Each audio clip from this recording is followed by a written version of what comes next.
Bonjour, c'est Jimmy sur le tatami la souris. Aujourd'hui, deuxième épisode de la série Lire le judo en ligne.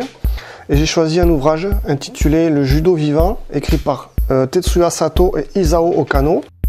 Isao Okano qui a été champion dans les années 60 avec un titre de champion olympique au JO de Tokyo et également champion du monde. Donc j'ai choisi cet ouvrage dont je vais lire un passage à la page 184-185 et dont l'épisode d'aujourd'hui constitue la première partie. Le sens de la véritable victoire en judo. Ayant consacré toute ma jeunesse au judo, savoir pourquoi je m'adonne corps et âme aux arts martiaux revêt pour moi la plus grande importance qui soit.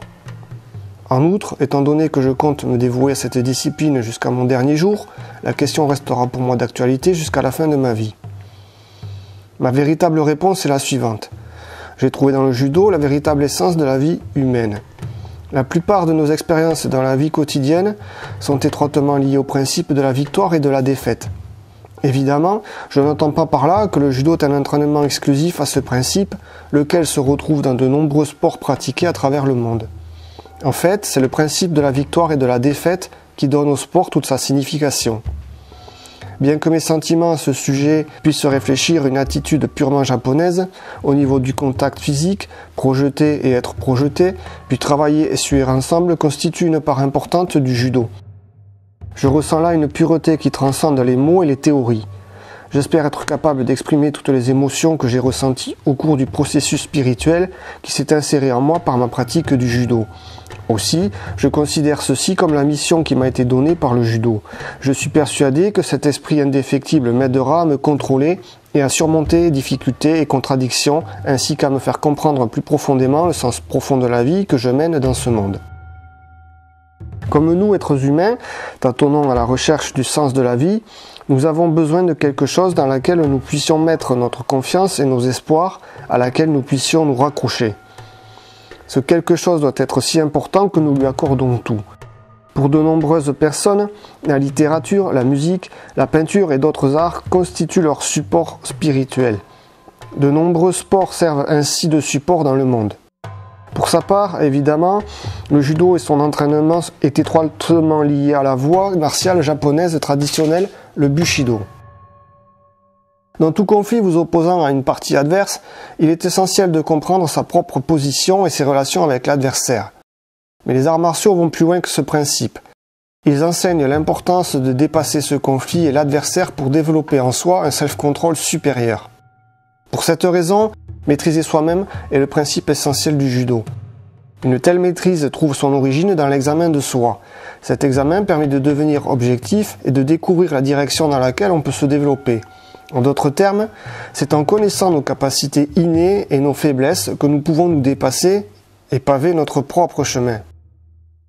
Récemment, on parle beaucoup de judo, qui est considéré soit comme un sport, soit comme un art martial. Répondre à ce problème est chose très difficile. Peut-être même n'en est-il pas encore possible de donner une conclusion à ce sujet. Toutefois, je refuse l'idée selon laquelle le judo est un art martial à part entière et est totalement différent du sport. Mis à part les questions d'entraînement et certains aspects spirituels, les arts martiaux et tous les sports pratiquent la compétition ou le match qui obéissent à diverses règles établies.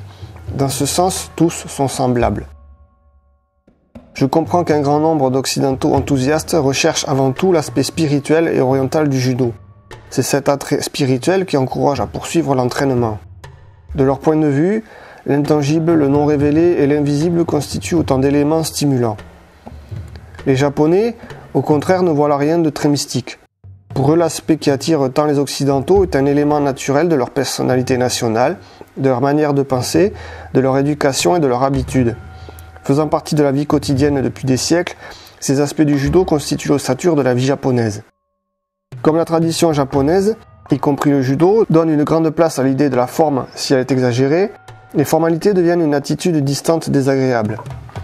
À mon avis, toutes ces formalités sont affaires d'interprétation spirituelle. Par exemple, dans les tournois internationaux de judo, les juges non habitués à la prononciation des mots japonais font de louables efforts pour dire hajime, mate, ippon, wasari, etc. Les combattants échangent des formules de salutation à la manière japonaise. Dans ce sens, ils copient les formalités nippones, mais généralement ils ajoutent des formes de salutation propres à leur pays, poignée de main ou baiser sur la joue. Cette manière de combiner les deux paraît aussi naturelle que parfaite. Il va sans dire que chaque nation possède ses coutumes et ses traditions propres pour exprimer la pensée. Cependant, c'est le terme approprié qui doit retenir l'attention parce que ce qui est fait dépend de l'occasion et de la personne. Je crois qu'agir en tant qu'être homme ou homme est la seule manière d'exprimer soi-même. La chose essentielle est que la sincérité soit présente. Bien que les origines du judo se situent au Japon, la nation et l'époque jouent forcément un rôle dans l'esprit qu'anime cette création. Le raffinement et l'esprit du samouraï ont servi d'archétype au judo japonais.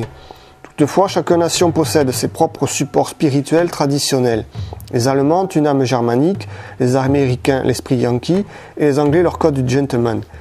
Si chaque nation pouvait incorporer l'esprit du judo dans sa propre personnalité nationale et en faisant ainsi produire un judo exemplaire, je n'aurais pas de plus grande joie dans ma vie. Jigoro Kano, fondateur du judo moderne, déclara que le véritable esprit du judo consiste à harmoniser le corps et l'esprit par les techniques d'attaque et de défense et contribuer ainsi, en conclusion, à la création d'un monde meilleur. Évidemment, tout dépend de l'individu, mais le poli que l'on peut donner à soi-même par l'entraînement du judo n'en montre-t-il pas les immenses possibilités ? De même que l'on a beaucoup à apprendre du judo, il existe de nombreux motifs et procédés inclus dans son entraînement.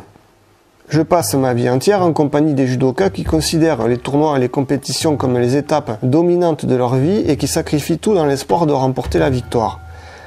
Jetant un regard sur mon propre passé, je me vois participer à d'innombrables tournois nationaux et internationaux. Si j'ai été quelquefois intoxiqué par la gloire, j'ai également connu la tristesse et les larmes de la défaite. Donc la suite au prochain épisode de cette série, lire le judo en ligne, et qui reprendra donc la lecture de ce passage de Le Judo Vivant écrit par Tetsuyo Sato et Isao Okano. Merci d'avoir écouté. À bientôt sur le tatami de la souris.